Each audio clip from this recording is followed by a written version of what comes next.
Welcome to Risks and Trends. Today we are going to talk about the economy. I will ask the Deputy Prime Minister Jarosław Gowin, the President of Orange Poland Julien Ducarroz and President of Ingka Jesper Brodin about their plan for recovery. In the first part, I will talk to Jarosław Gowin about the difficult cooperation within United Right, about the Polish New Deal and Polish industrial policy of Poland.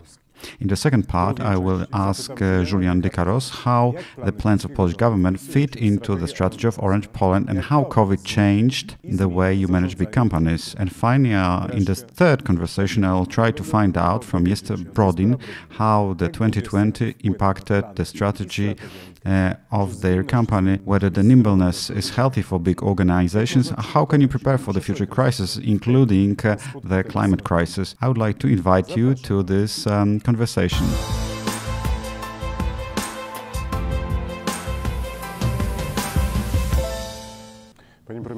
Prime Minister, thank you for coming to this Risks and Trends conference. I wanted to start with the most difficult question. How do you combine the duties of the Minister of Economy with managing your party? Well, thank you for this invitation. Well, it is very easy. I deal with the ministry since 8 a.m. till 10 p.m. and since 10 p.m. till midnight I'm dealing with my party. So it's very easy to combine. I wanted to ask you about the Polish New Deal that Polish government is working on. I understand that this program is becoming the program of law and justice, so it is transitioning from the governmental to the party program, and I wanted, how does it fit in your new industrial policy program? How are they in sync and how they diverge? First and foremost, it's not a foregone conclusion that the New Deal will be the document of the whole coalition, or it will be presented by the main party, Law and Justice. However, I may tell you that the experts of our party were asked to cooperate and contribute to the New Deal program. So, for example, we contribute by some idea of stabilizing of local investment with local government institutions. We have also prepared a specific bill, some permanent developmental subsidy for local governments. We also contribute by way of some apartment construction component, also new industrial policy. I hope it will become an element of the New Deal. It may also transpire that there will be big differences in other areas, that it will be the document of one party, not all three. However, these differences are more serious between our partners, between Law and Justice and United Poland, especially when it comes to energy and climate policies. I just wanted to ask you to which extent your vision of economy and the partners, I'm referring to Law and Justice and also United, how much they converge and how much they diverge. How to be a Minister of Economy in the government of the former Minister of Economy, Mr. Morawiecki. Well, there are serious differences between my way of thinking about the economy and the whole political class, because when I take a look at a program on postulates from civic platform, I have a sense that Polish political class is moving towards state control of economy, interventionism. I'm a dinosaur. I believe in free market. I believe in ideas of Mr. Smith and von Hayek, and I think the more spontaneity in economy, the lower the taxes, the smaller the interventionism, then in the long run it is better for the citizens. Of course, we are in a difficult phase, we are in pandemics, and also then in the post-pandemic time, so state interventionism will be necessary, but I treat it as a transitional period, not as an optimum solution. I'll be willing to talk about this vision, but now tell me, what is this new industrial policy program? I understand in January there were some consultations, and by the end of February you should come up with white paper, and then this program should be implemented. Well, it's much more complex. In January we reached out to business circles, both individual entrepreneurs and business organizations, for them to come up with their proposals, both when it comes to removal of some barriers which make the development of the industry difficult, and also some developmental ideas. I think that we see the emergence of new world, new mentality of customers. People realize that we need to shorten the supply chain. I recently visited Germany, and they talk a lot about the so-called autonomy and economic sovereignty of Europe. In short, even now Polish economy is in recession, and the economy of our neighbors is even in deeper crisis. The pandemic is unleashing new opportunities of faster growth, new opportunities for Polish economy, but we need to precisely define when we have our competitive advantages. And that's why we have a certain diagnosis of the Polish economy, which we do under our work on the new industrial policy. Following this diagnosis, we need to match in a dialogue with entrepreneurs, because it should not be officials, but entrepreneurs, because we don't know better than them. Of course, I'm a proponent of free market, and that means that I trust the entrepreneurs, so we want to listen to them, so that at the second stage we develop some specific instruments to support the industries which are most productive and which are pro-export, because I believe that our economy will grow faster if we export more. What is your intuition? What will be these competitive advantages of the Polish industry? Well, I don't want to tell right now, but I think that we have some key deficits. For example, innovation.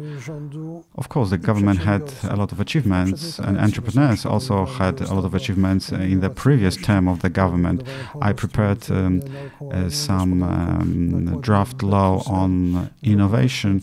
We increased the research and development spending, and it was a record increase in the EU, but it is still the beginning of the road. We have some strong traditional industries, which is not to say that they should stay not modern. Bulk of my effort as part of my work on the new industrial policy will be to create and provide an impetus to increase the innovation by the traditional industries, for example, furniture, food processing, goods transportation. This is where we can increase efficiency and productivity of Polish products and services. I have a sense that your predecessors liked to understand innovation as small, nimble startups. The dream about developing Polish Nokia, which will emerge out of a mythical garage. But on the other hand, when I was talking to big companies, they were saying that it is forgotten that there is a great innovation potential in big companies. This is how you think about it? Because when I was reading and reviewing the materials of your ministry, that you increase the accent on the big companies. Yes, that's right. This is our new accent. This is new highlight, and by large, I don't understand the state-owned companies, which are bulky companies. In the previous government term, we tried to dynamize them and to modernize them, to make sure that they spend more on research and development.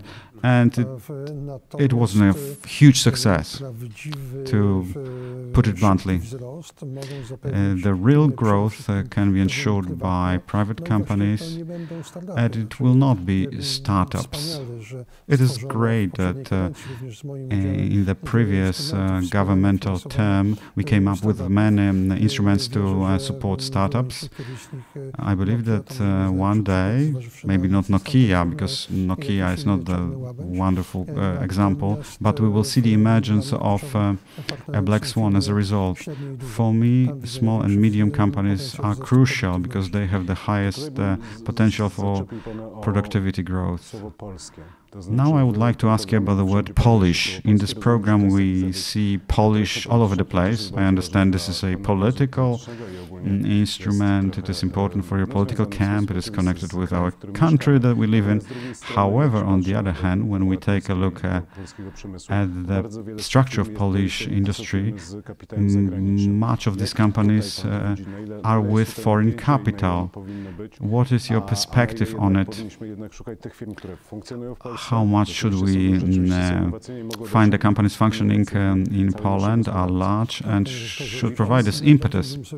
Of course, I would wish that we have the companies which are created by you, for example, and conquer the world markets, which are 100% Polish through all their aspects. But of course, we have such companies, we need to support them. But we also need to maintain the principle of equal playing field and equitable conditions. When I say Polish, I mean the companies which are located in Poland, which are operating in Poland, which are paying taxes in Poland, which is also very important, paying taxes, because we had different periods with these taxes, but I realized that over the 30 years of free independent Poland since 1989, over this period of time, the driving force for growth and innovation, increasing the productivity and standards, were foreign companies. Not all of them, of course. We understand that privatization, which is an important thing, that in the 90s the privatization served the purpose of closing down some of the Polish companies to make sure that they do not compete with other companies belonging to the same owner in other countries. However, these are the companies which are Polish, operating in Poland, so as a minister responsible for economy, I'm trying to get as many good investments which add value to the Polish economy, which create most well-paid jobs, because this is also an element which is shared by our coalition. I said before that I'm a proponent of free market, and my colleagues from United Poland Law and Justice are closer to social democratic values. What we share is that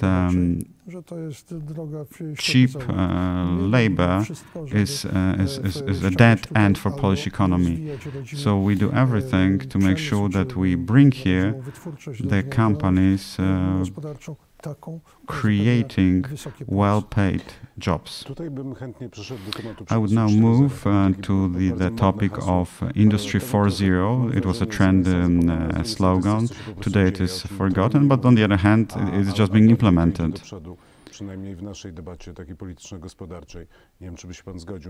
Would you agree? How does it match the idea of creating well-paid jobs and attracting investment?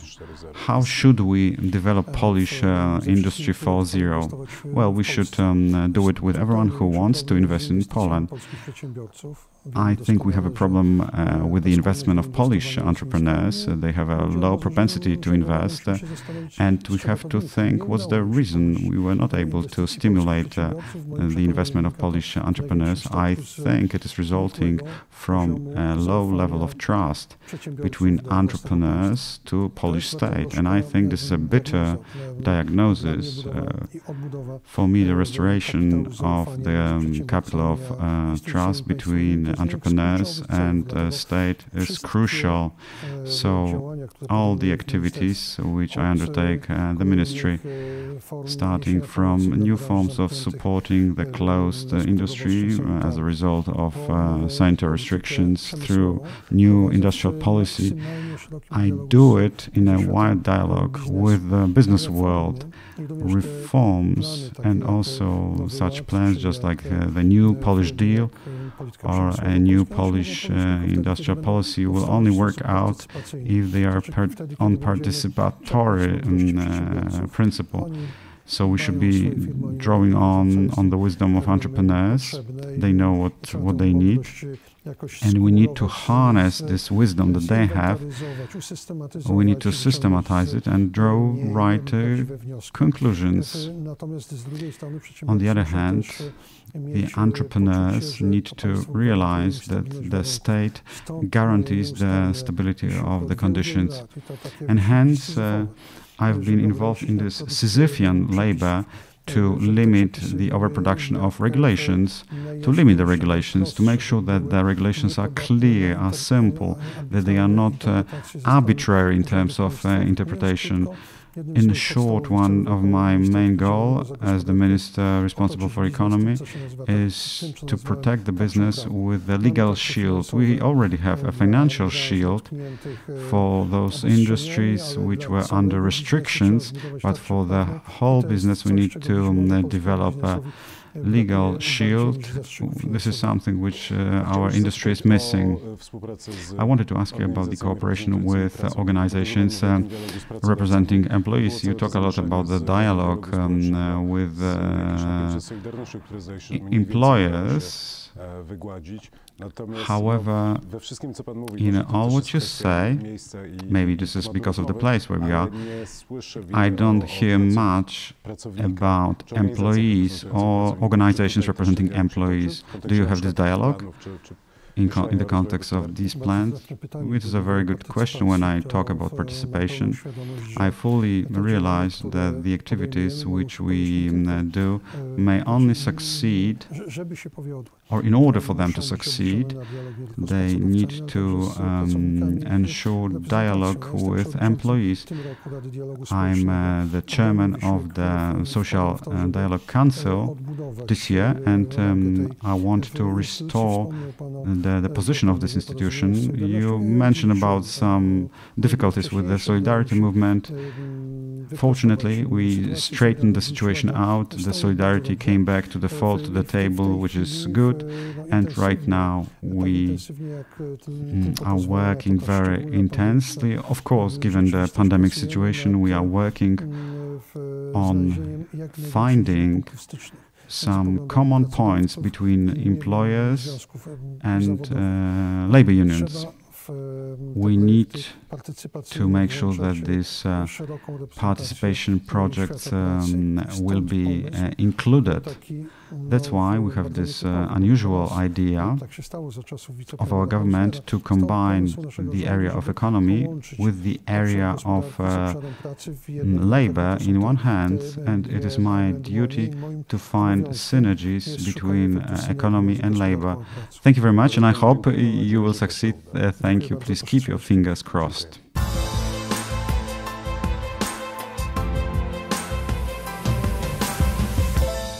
Hello, Julien. Welcome to Risks and Trends. Julien, you've been the CEO of Orange Polska since September. Before that, you headed Orange Moldova. Earlier still, you worked in marketing, communication strategy, and business intelligence in Orange. I wanted to ask you, when you arrived in Poland, this was a short breath between the first and the second wave of the pandemic.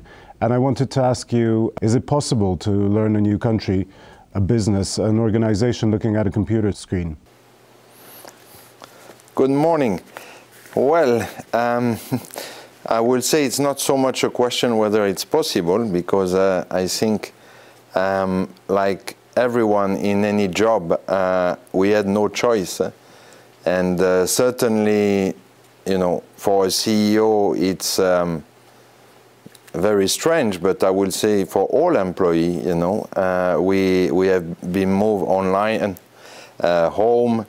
So I will not consider my case as more difficult. I think we all have our sort of challenge, but on a personal level, to reflect on my situation, it's certainly a big challenge because I would say as a CEO, besides the skills of running a business, you know, which in the case of Poland, it's pretty much a big business with a very senior leadership team. One of the value added of the CEO is obviously to be able to go between the line across the organization and help to facilitate between the different departments, which, you know, in my case, it's very difficult to go between the line and across the organization, to go on the field. I will say to get direct feedback from, you know, frontliners, field engineer, that usually, you know, as a CEO, you are able to facilitate some, you know, issues that are inside the company. And this is not happening. Julien, I'm going to move on to sort of more macro themes. Polish economy is in between plans. We're waiting for the Prime Minister to unveil his new Polish order. In the meantime, at the beginning of the year, the Deputy Prime Minister in charge of the economy launched something he called Poland's industrial policy. So I'm going to give you the 5 pillars of that industry, and then I'm going to ask you about 3 of those which I think concern you and Orange Polska. One of these pillars is the digitization of industrial processes. The second is security of critical products. And by this he meant, I think, mainly pharmaceuticals and medical supplies. The third is relocation of production capacities, so that's basically reshoring or bringing back production capacity to Poland.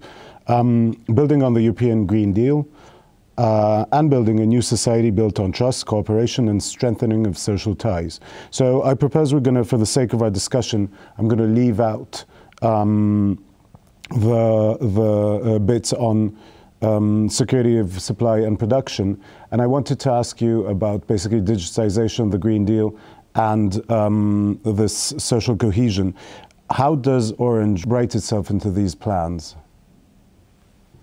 Well, we are very, I would say, comfortable and aligned with those directions because they, I mean, we are going the same way. I think as well, you know, as a major company and certainly telecom provider, you know, we have our duty and we feel our place in this plan to accelerate. And, you know, for me, the main topics are around digital infrastructure, where clearly, you know, we have demonstrated, we have invested around 1.5 to 2 billion every year in the infrastructure, whether it is mobile or whether it is fiber, especially more fiber the last few years. And on the green, I think we have a tremendous role to play as first getting things done, but I think as well as leading in some area this green transformation. And I think what is as well very important and close to me is that we have a responsibility regarding you know, inclusion, digital inclusion. I think that will be one of the major topic in the future. This pandemic has revealed that, you know, it is not a question whether if or not to get connected, but everyone has to be connected. And I think this will be a big challenge, that everyone will be connected and everyone will be educated to behave on digital. I wanted to ask you about Industry 4.0. I think this is a tag that was very trending, say, 5 years ago. Recently, I haven't heard those words, Industry 4.0, that often. On the other hand, I'm guessing it's happening. How do you perceive this? Do you think we're in the middle of an industrial revolution?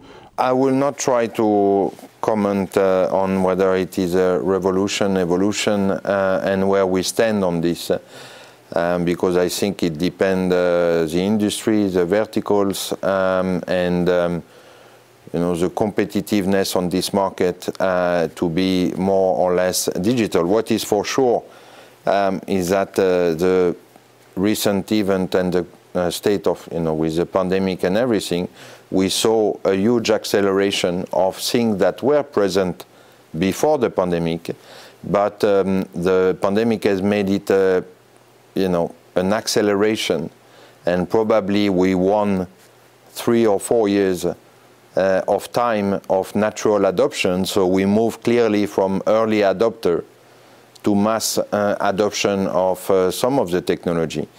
I think what we can say easily is that we are, at least from our area, in front of another acceleration, which is 5G. 5G is bringing clearly all this notion of a private network, all this notion of massive Internet of Things, so we call it IoT, where, you know, every type of machine, sensor is going to be connected.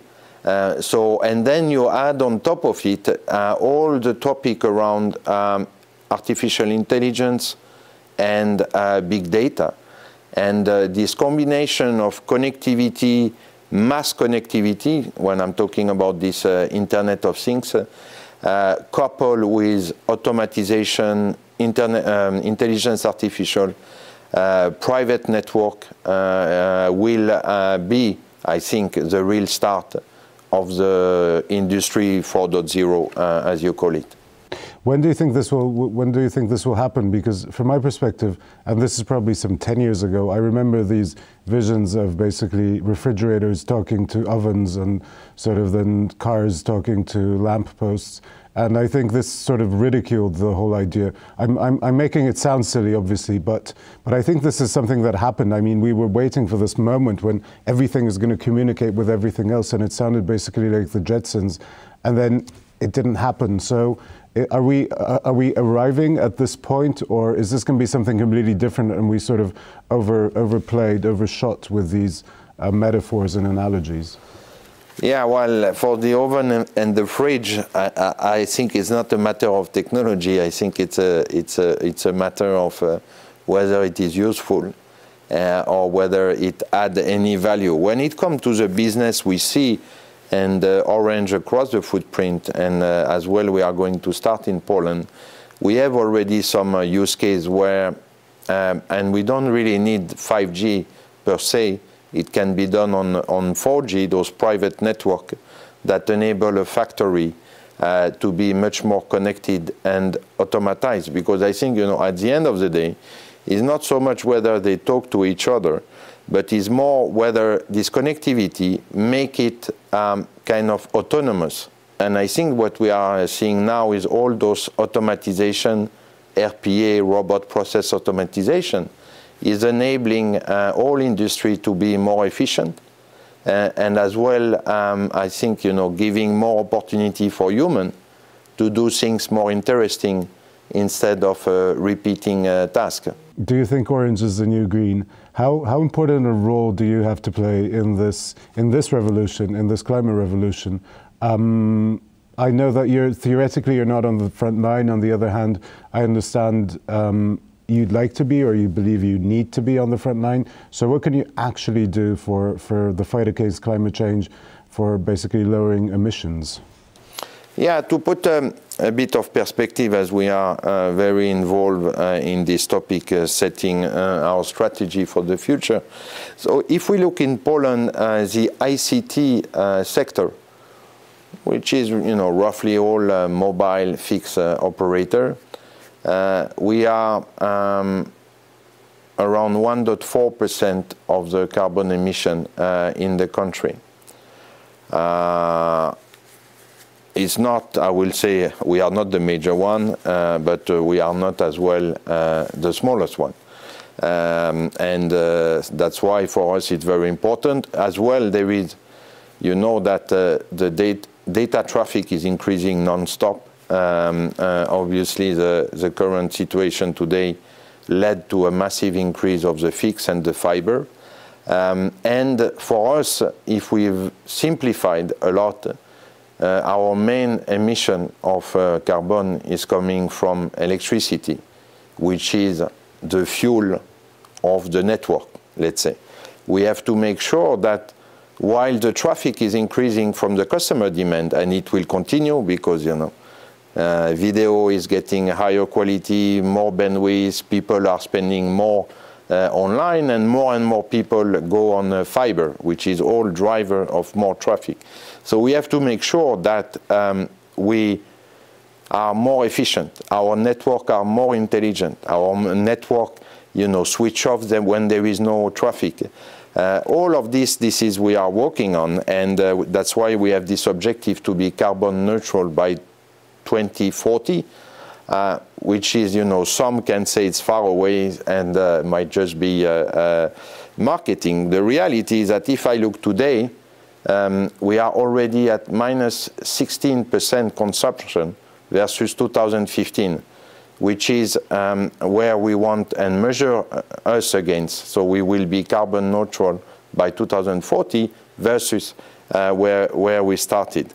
Now, so electricity, it's a major one, but obviously we can do something, but not completely. So we can diversify the source of electricity to have more green. That's what we started last year. We bought some package that will cover around 10% of our usage, and we plan to increase this. But we are a bit depending as well of the electricity producer to become more green. And you know the topic in Poland, it's not an easy one when it comes to electricity production. Then if I look at what we are doing, we have what we have inside that we have to take care, which is again mainly electricity. But it is as well what we put on the market. And here I'm looking at a handset. It is a big source of pollution. Europe did a calculation with some NGO in the green that if we will be able, or if the customer will extend by 1 year the usage of their phone, which, you know, it's around 2.5, 3 years. Probably for Apple it's quicker because people change faster. But if we will extend by 1 year, we will save the equivalent of removing 2 million cars in Europe from the road. So it's a massive thing. So we need to work with a customer. We need to do more recycle. You've probably seen that we have launched last week our latest set-top box with Wi-Fi 6, and we are very happy that it's made out of 100% recycled plastic. We have stopped mostly to send invoice to the customer. 80% of our customers receive electronic invoice. This is the equivalent of 20,000 trees that we are saving every year with this. So there is all those things that we have to, and our third direction is helping the business, our partners, authorities, all our partners in the public or private domain. And for you know, an example is smart cities. Orange is the biggest provider of electrical bike management in Poland. We are managing the main electrical bike fleet in the country. There is a lot of initiative around smart lighting. You can save a lot of electricity in a city if you have a smart lighting system, meaning that the light go on when it's needed, according the daylight and so on. The fifth pillar of Govin's plan is, I think he calls it a new society. And basically, from what I understand, it's about providing a digital skill set, which basically will allow for people to function in a more digital reality. I wanted to ask you how this looks from your perspective, because I remember times when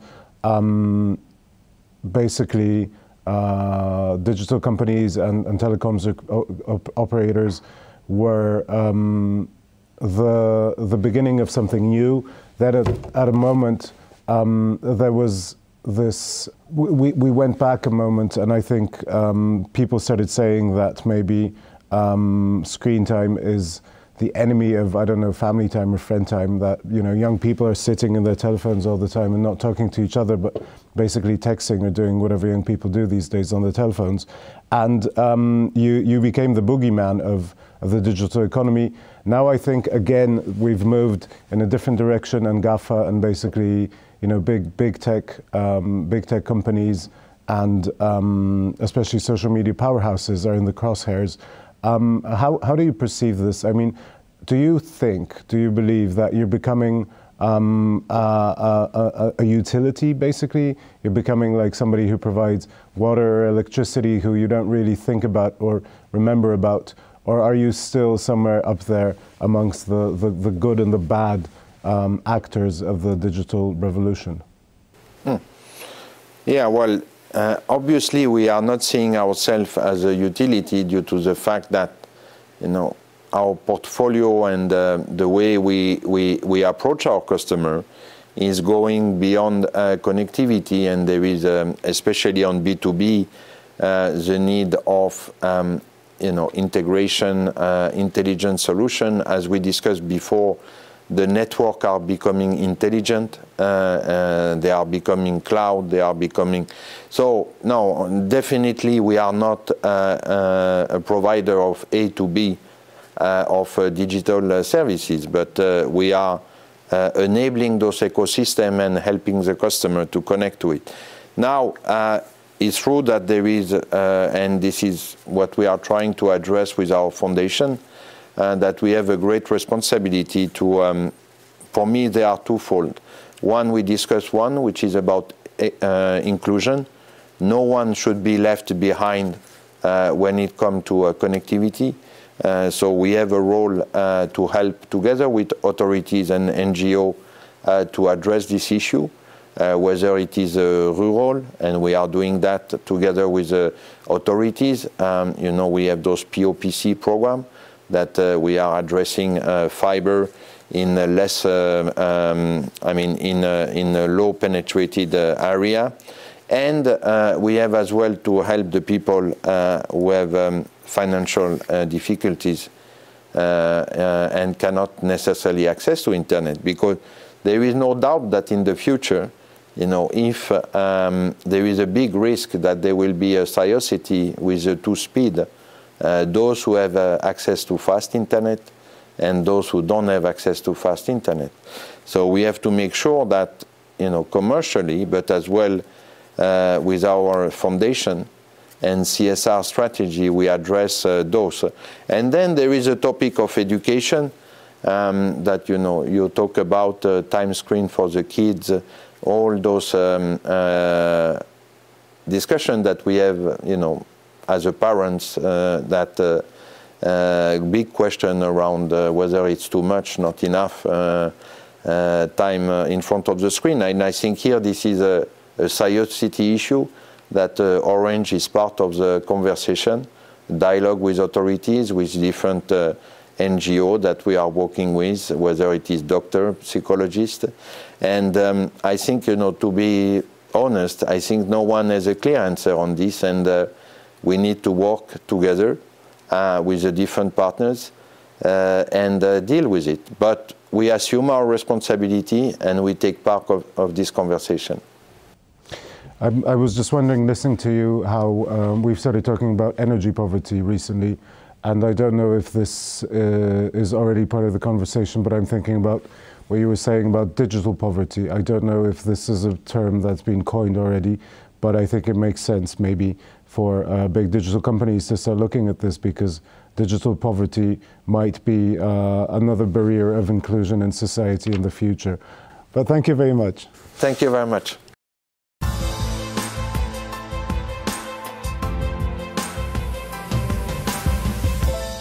Hello Jesper, welcome to Risks and Trends.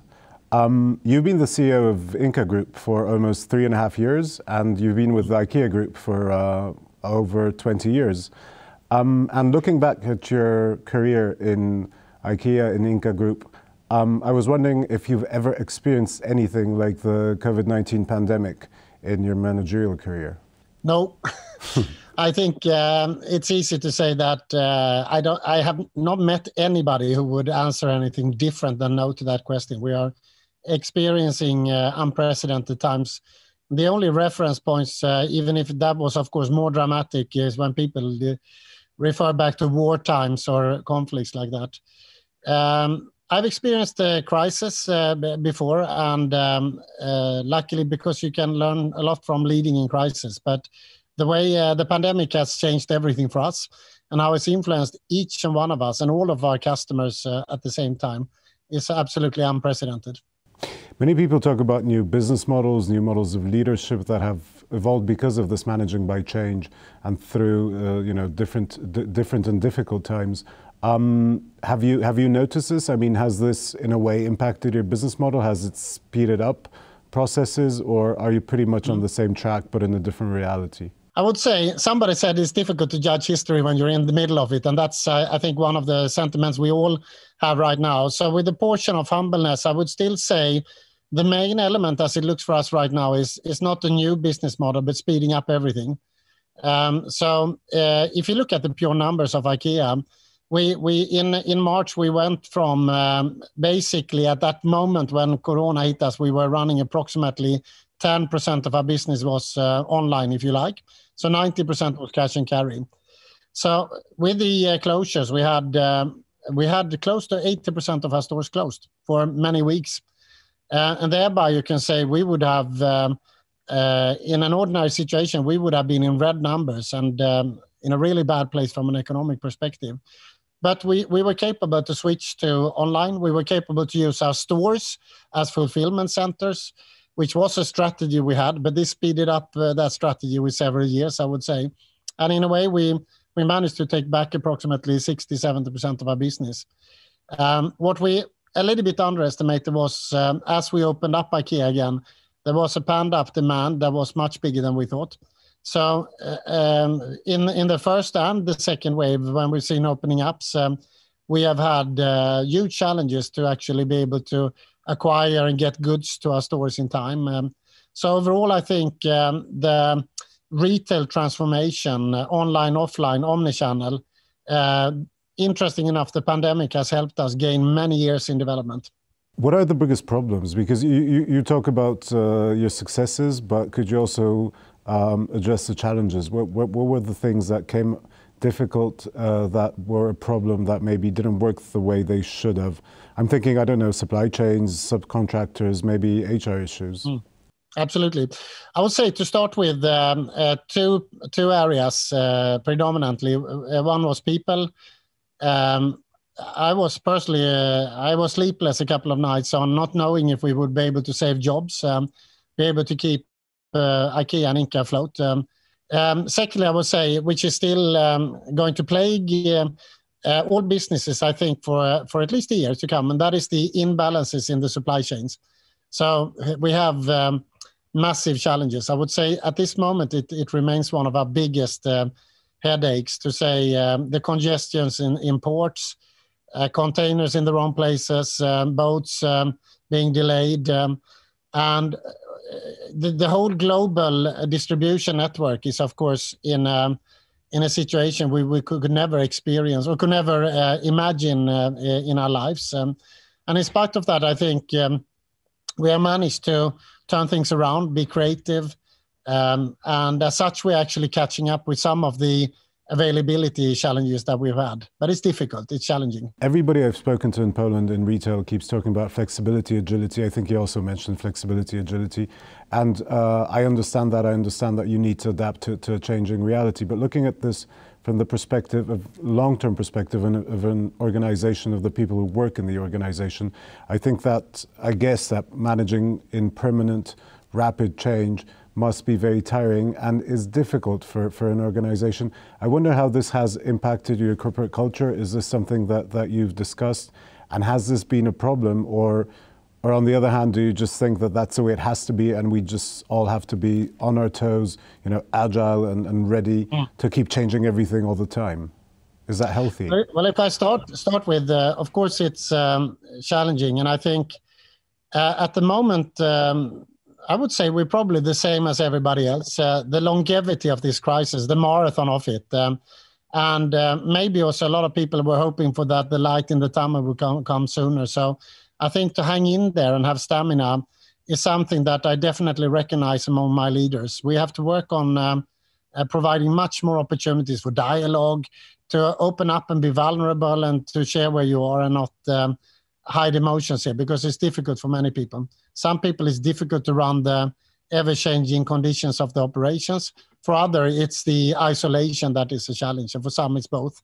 But I would say, on the other hand, I think there is an opportunity here also from a leadership. We are not the same as before. We are much more flexible and agile today. We have, in a way, we have learned things that we didn't know before. We have dropped a lot of the red tape. We are so much less bureaucratic.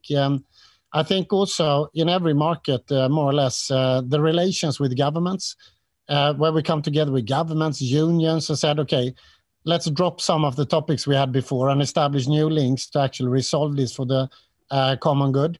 This I find absolutely refreshing.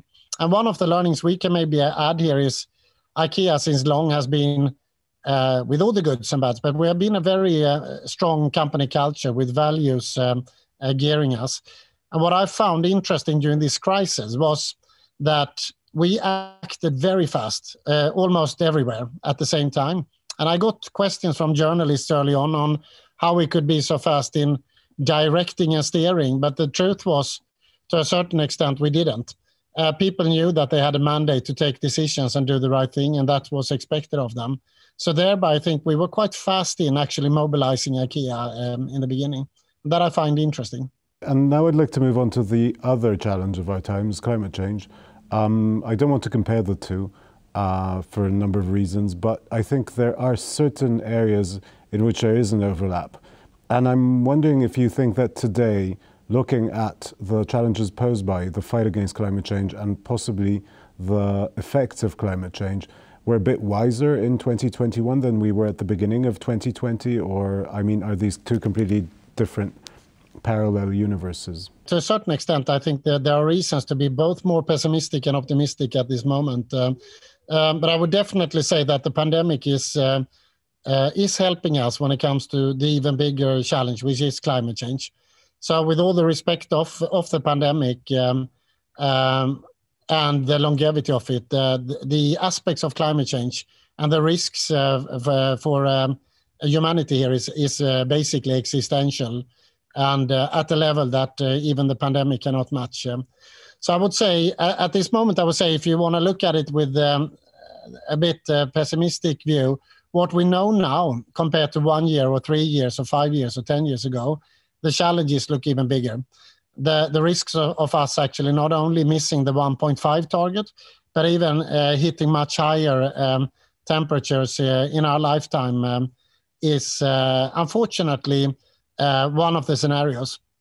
So, and to that, you have economic rebuild, you have, of course, the political topics, you have the development in developing countries. There are many factors here that would point in the wrong direction. But on the other hand, on the optimistic side, I see a lot of signs to be optimistic. To start with, the debate has moved the last year, I would say, from the last years from debating if this is a problem. There are a couple of few people, leaders out there who deny climate change or don't want to realize the facts. But I don't think that's where the debate is going to be at all. So the debate is moving from, is this a fact? Why is it important to actually, what do we do about it and how can we act on it? And this is refreshing. I'm part of the World Economic Forum Climate Alliance, and I'm part of new collaborations where competitors, where value chain partners, and where governments and companies are meeting up to actually discuss solutions. We are still, I would say, far from being able to have a plan for the world with all the actions that needs to be in place. But the discussions are about that and about the right topics, and that brings me a lot of optimism. And what does this mean for IKEA as a business? I would say the last 12 months we have actually speeding up all our knowledge, but also our initiatives and investments. So we have put some of the investments earlier. We have added to the basket of actions. Now, I would say what this means for IKEA is, I would say sustainability is what's going to make IKEA successful in the future. And this is a very important aspect that I'm very happy to share with all companies out there, because sustainability is not a pain or an issue. It's actually the new way that we invest in and create the new low cost of tomorrow. It is about energy smart. It's about resource smart. And of course, if you know IKEA, we're all about trying to bring down costs and be affordable for the many people. So rightly executed, sustainability is the way we build economy 2.0, basically. There are hurdles and barriers. There are investment barriers. There are decisions that needs to be taken together with the governments around the world, including Poland, on how do we incentivize the new economy? How do we make sure the early investors in the new economy are enticed to actually take the decisions earlier rather than later? But when it comes to the three big infrastructure shifts, energy, I'm very optimistic. Everything points out that the renewable energy equations, unsubsidized, is the right, and we have the solutions, and they are happening as we speak. Mobility, the same. It's not as far, but it's coming. When it comes to the part we represent, consumption, we are, I think, only in the beginning, but we have started to see signs of actually constructing a business model for sustainable consumption, where we build our offer on recyclability, renewable materials, electrical and renewable energy throughout the value chains. So IKEA's plan is very sincere. It's leading us up to 2030, where we are aiming to be climate positive by many different actions on the things that really has an impact. I wanted to ask you about the trends, and probably this writes itself into what you were just saying, but about the trends of that will shape our tomorrow. Many people talk about deconsumption. I guess you also tend to talk about deconsumption. I have to say that, however, deconsumption sounds like a great idea, it doesn't ring very honest in the words, in the mouths of business leaders, because at the end of the day, you have shareholders, you have profits. How do you match that from, on the one hand, from the perspective of IKEA and your shareholders, and on the other hand, from the perspective of the rebuilding of the global economy? How can we progress consuming less? Thank you. And thank you for bringing this topic up. I think it's one of the most important topics for us to discuss now. Personally, I don't use the word deconsumption. I think there is, as always, if we jump to the solution before we have analyzed the problem and agreed on the problem, I think we might choose the wrong one. I hear voices saying that we should stop consuming. I don't see that happening. I hear a lot of voices talking about the premium for sustainability and what we need to be able to cost. I think that's at least politically naive and could lead us into a disaster. If you look at the political movements around the world, where do you see where we ignore the big groups of people? Where is that going to work? There is no such evidence. And to be honest, I don't see the need for it also. I can talk about the challenges and the unsolved parts of the puzzle, but I think it's important to also start in the other end. IKEA in Poland and IKEA Global has invested in renewable energy. Today, it's a great business for us. It was a decision for us to match other investments, but today it was a good investment decision. So we have now more wind and solar than we need for our own operations. That's one example. It's not small. It's a trendsetter for the future. We are 2025, we're going to be 100% electrical vehicle in all our home deliveries. There are some real challenges because different cities and countries are on different places with this. But already in Shanghai, we are 100% implemented. Amsterdam, New York, Los Angeles, many more cities are on the way. Copenhagen, Oslo, etc. This is not, I would say, a sacrifice or a premium, but the new way of doing it. If you take the city of Paris recently announced that it will be difficult to get into the city if you don't use electrical. And if I continue down that road, it's not about deconsumption. It is about respecting that also in the future, the many people, even more people, would like to have a beautiful home and a functional home. And they will have thin wallets. So the question is, how do we provide that? Overconsumption and stupid consumption should be rooted out, of course. But how do we provide solutions for prolonging product life length, for making it easier for people to work with secondhand, to buy back, and then all the way to bringing back materials that we are investing now, taking back mattresses, other types of materials, and making new products.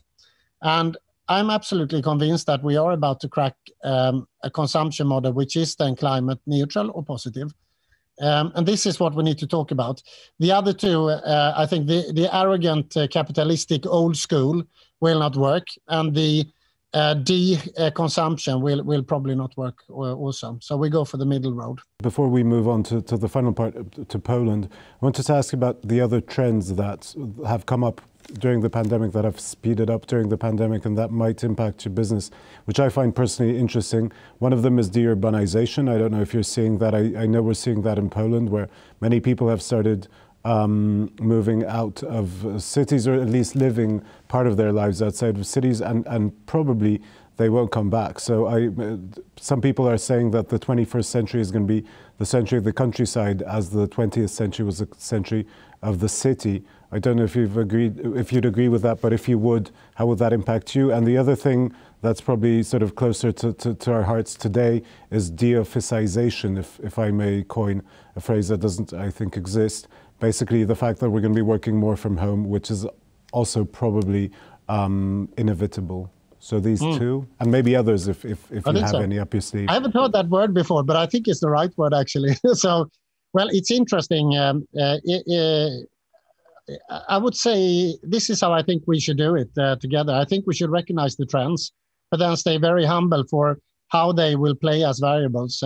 You have the pandemic, of course, in the short and midterm, and possibly in the long run, that we need to take out for. We've spoken about climate crisis, which is a variable in all the demands, supply chains, legislation, financials, and all sorts of human calamities that could happen. If I would say in our business, you can say the whole shift and the focus on life at home, which is interesting enough. It has never happened on a global scale before. Now the pandemic has put a totally different attention to life at home. That's an important trend for us. You raise the uncertainties and maybe the futurism of supply chains. So that's definitely one of the variables. And then you can say, it's difficult, I think, at this moment to say which trend is a real trend when it comes to urbanization and such. I'm convinced that we will learn how to work in smarter ways.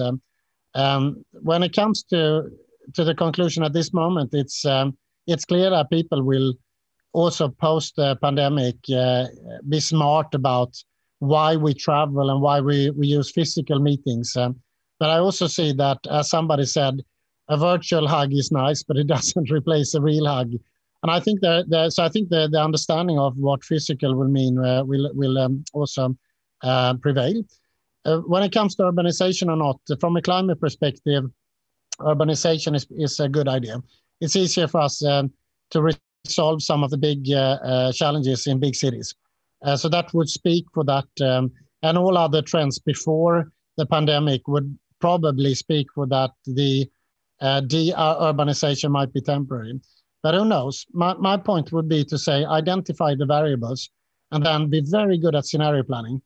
Don't believe in just one scenario, but play with the variables and understand how your company, your business, your organization will be impacted if different things happen. This is, I think, the agility model that we are all learning right now. Okay, so moving on to Poland and using the scenarios you talk about, I understand that yesterday was, or a couple of days ago, was your 60th birthday in Poland, so happy birthday. I wanted to ask you what Poland means for IKEA today, and what scenarios are you planning for the Polish presence in the group? Do you think that Poland is still going to be as important an element of your global business, or do you think that, as I asked at the beginning, it's going to be rather spread out and you're going to be sort of defragmenting production and also operations throughout the other countries that you operate in, and maybe spreading wider, and how this would impact Poland? I think to start with, looking back, IKEA Poland is a love story, and I think IKEA wouldn't exist without Poland. I don't know if people might not know the story, but way back when our founder started the company, I think the first real challenge he met was being actually boycotted by producers in Sweden. This is way back. And through some different coincidences, there was a contact established with people in Poland. And Ingvar Kamprad and his first entrepreneurs and the leaders in Poland established a link and actually, in a very entrepreneurial way, set up a collaboration that made actually IKEA survive, I think, in the first real crisis. So ever since, I think, those days, there's been a gratitude and an inspiration from our founder and IKEA to be very close to Poland. Poland is one of the few places in IKEA where we have everything. We have production, we have distribution, we have stores. We experiment with everything in the new omnichannel models. We have windmills. We are approximately 15,000 co-workers, so it's a big group of people. Indirectly, we need to add at least another 75,000 people, I think. So we are up towards 100,000 people that are engaged every day, earning their money on the IKEA model. But moreover, I would say there is something that resonates, I think, with IKEA culture and Polish culture. When there are challenges, you don't bow. You stand strong in the wind and you accept challenges. And I would say from an entrepreneurial point of view, I've seen incredible creativity and speed in solutions in Poland that has been so important for IKEA. So I think when we look at the future, who knows these days? But we are celebrating the first 60 years, and we are very hopeful for another 60 years at least with IKEA in Poland. Well, happy birthday again, and thank you very much for this conversation. Thank you for your time, Jesper. Thank you so much. Thank you very much for 60 minutes you spent with us. I would like to invite you in 4 hours for subsequent talks. At 3 p.m., Hanna Cichy will talk about the future of labor market and what will be its impact on the educational system in Poland. And at this point, I would like to thank our partners, the main partner, Orange Poland, but also E.ON, edis, Energia, IKEA Poland, Microsoft and Visa. The supporting partners which help to organize the conference is ECFR and GMF US, and the media partner is TOK FM Radio.